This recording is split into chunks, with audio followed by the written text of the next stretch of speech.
Good evening, good morning, good afternoon. There are many lessons that we people in Zimbabwe must learn from what is happening in South Africa. I think there are some things that is Julius Malema is saying here, which are even more applicable to Zimbabwe situation than in South Africa situation. Let's just listen to what he's saying, and I'll give you my commentary.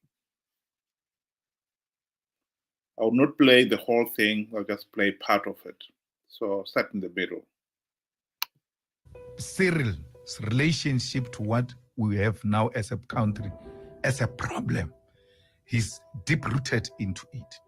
The Oppenheimers are forming a political party every day in South Africa just to upset the system, because in their reading of situation, they're like, the EFF is going to emerge and pass the DA and merged with the ANC. They've got a majority. It's undesirable. They write there in their website that, no, this is not it's not a desirable situation. So what do? Let's fragment the black vote. What are the things that you look at in financing Rise Mzansi? Because that guy has got no history of mobilization of anything except being an editor of a newspaper. You give such a person 50 million and you say, no, it's donation. It's not donation. It's a formation of a political party. And then there is that lady who was a speaker here in Johannesburg. Sarah. Mutuno Anansanoro is doing Sarah. We wake up in the morning, Sarah has got posters. Poster, correct poster. It's very expensive. Where did she get the money? She was struggling here with us in Johannesburg. Then you've got her man, Masham, with no idea what he's doing. He gets given 15 million, every 20 million. All these monies of different political parties, including the DA, come from one family. And then this family just divided around their individual granddaughters, the daughters, and then they distribute it as if it's their individual money, but it's one family. Why? The Oppenheimers are the people who formed the political system in South Africa. Actually, the Oppenheimers were members of parliament when parliament started in South Africa. So this was designed by, all of this that we found was designed by them. Then they took a decision to get out and to do business.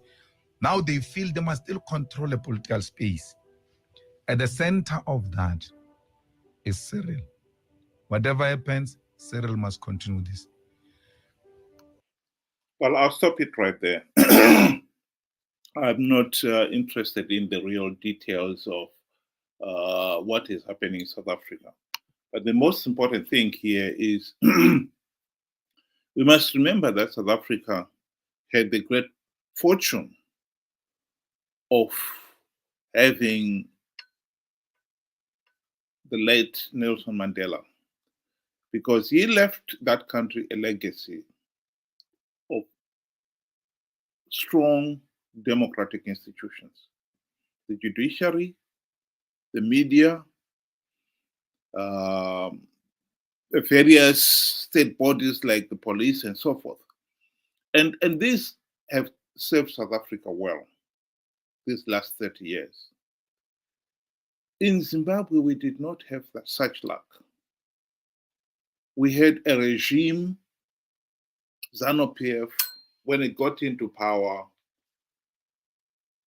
Mugabe's and his colleagues' number one priority were to consolidate their hold on power. And they moved in to make sure that the institutions, the democratic institutions, served Zanu PF first interest. And Zanu PF's interests were that Zanu PF should remain the dominant party and rule. And so you find things like the media. Yes, Ian Smith had a public media, which was meant to serve the minority's interests. But at least within the minority, the whites, there was freedom of expression. There was a free media, at least to that minority group. When Mugabe took over, the public media was to save Zanu PF, the ruling elite in Zanu PF. And so you find the Minister of Information was nothing more than just Minister of Propaganda. It was there to falsify information, to present Zanu PF in the best light possible, even if it meant distorting information. This is why things like corruption have become so rampant. And because the dominant media in Zimbabwe has always remained the Zanu PF controlled media.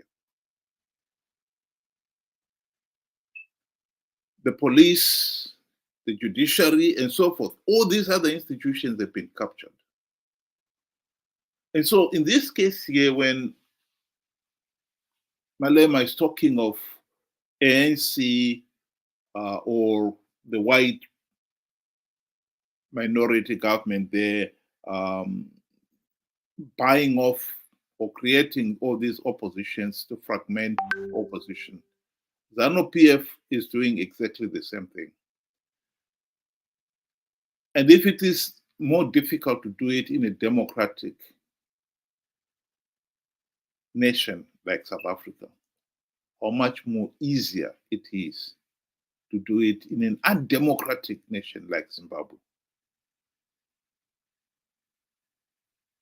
The wealth of Zanu PF ruling elite has become absolutely unbelievable.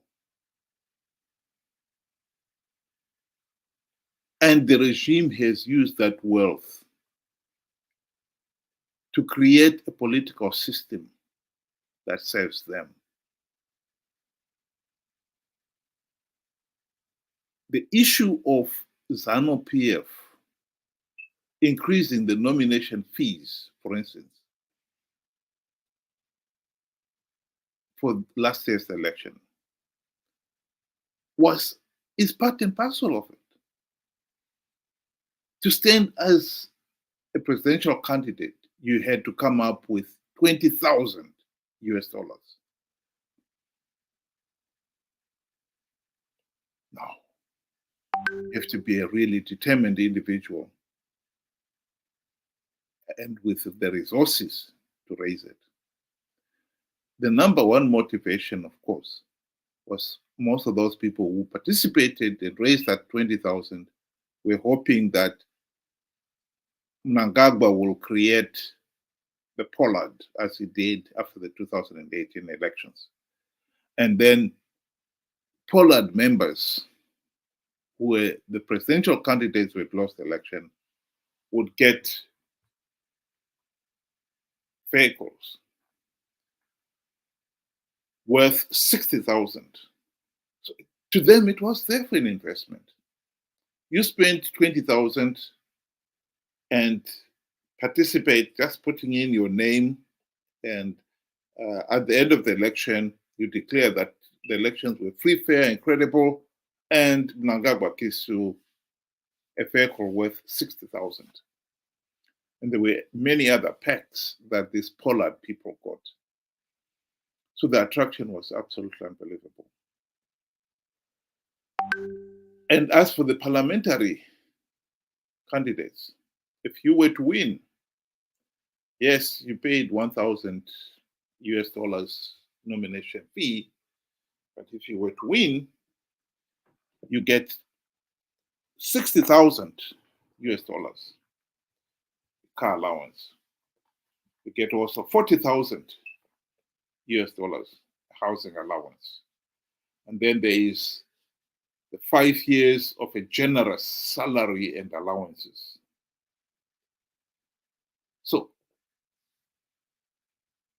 in this case here, the motivation to participate and join the gravy train was more important than what the opposition, we are fighting the opposition or encouraging the opposition to do, to implement the democratic reforms so that we have free, fair, and credible elections.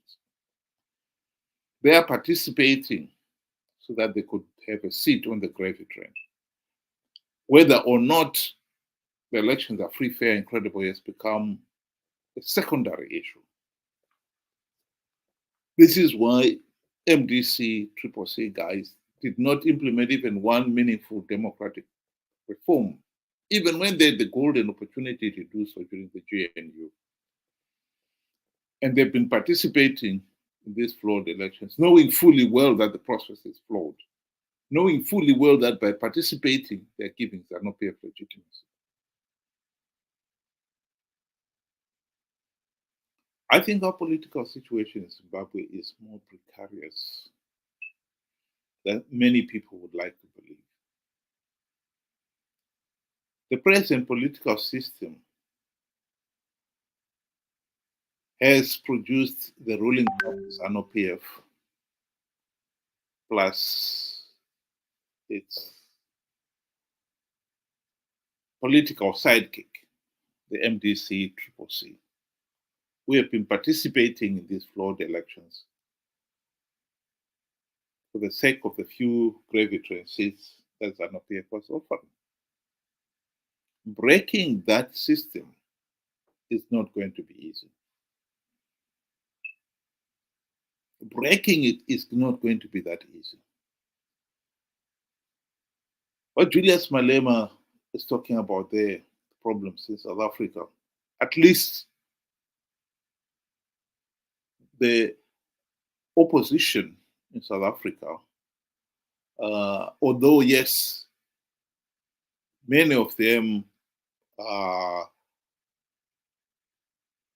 willing to go along with, I mean, it is possible that they would succumb to all these bribes, form political parties, and then follow the dictates of those who have paid them to form those political parties. But in a country like Zimbabwe, I think that is now the norm. When Chamisa resigned from his C in a half in January, he complained that the party had been infiltrated by Zanu PF. There was a lot of truth in that. There are many C members out there, or leaders in very key leadership positions, who would have, one can well imagine, found it very difficult to resist offers from Zanu PF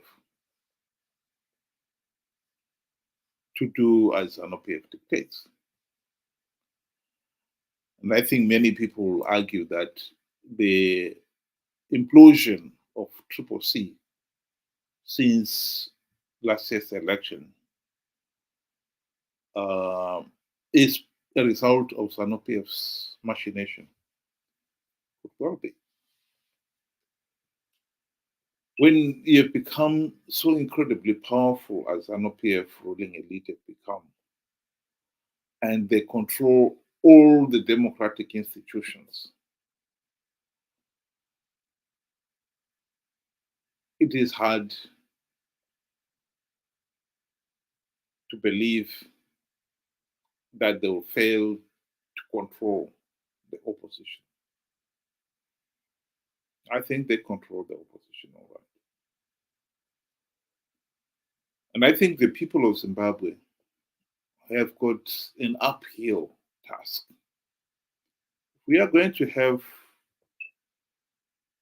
the democratic reforms implemented so that we have free, fair, and credible elections for the first time ever. We will have elect competent opposition members who are willing to focus on the reforms and get them implemented. But with the present political system, I think the electorate themselves have got to lead that reform project from the front. There will be many. Right now, there is Nara. There will be many people in that grouping, Nara, who will be calling for reforms, democratic reforms, but come the election, I can bet you, most of them, if not all of them, would participate if they felt they had a chance of winning any of the gravy train seats on offer. Even if not even one meaningful reform has been implemented. That is how difficult it's going to be. So unless the people themselves say, no, we are not going to participate in flawed elections, only to give Zanu PF legitimacy, I think the opposition leaders who view themselves as, I've got a chance of winning one of the gravy train seats, will participate. So the leadership has got to come from the people. But at the present moment, I have to admit it, that most of the Zimbabweans out there have no clue what the reforms are. It's tragic that we have been calling for reforms since the late 1990s. And with more and more rigged elections, we should have a clear idea why we need reforms. But alas, no. Most of the people out there still have no clue what the reforms are for, much less how they're to be implemented. And until the electorate lead the issue of reforms from the front, I honestly do not see the opposition leading it at all.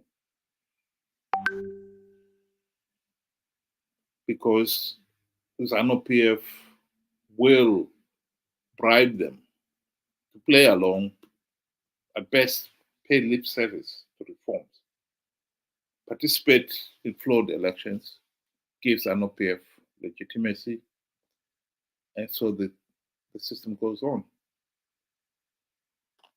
I've said it before, and I'll say it again.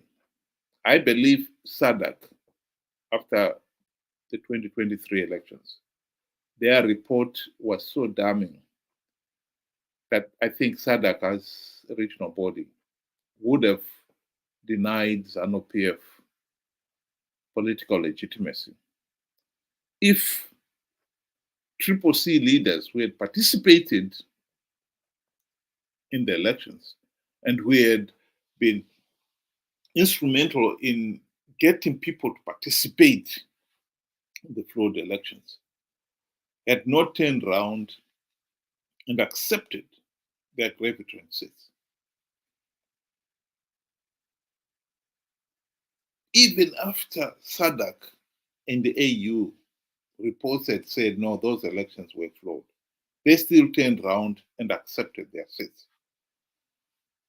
And the argument was, these are liberated zones. In other words, where they won those seats, elections should be considered free, fair, and credible. Of course, it makes no sense at all. For instance, if there was no verified voters roll, that applies across the country, in urban areas as well as rural areas. So, without a verified voters roll, how can you say elections are free, fair, and credible? just because you've won. Zanu PF has been very careful ever since the GNU to make sure that people win. The opposition wins some of the seats and increase debate. Once you've got any of those gravy train seats, the benefits you get from winning those few seats are such that you'll be fighting to make sure that you're one of the lucky few in the opposition who win those seats. So the cat fight to participate in 2028 without even one meaningful reform is guaranteed.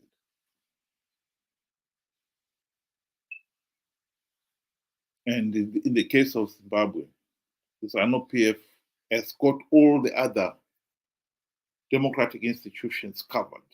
They are all captured.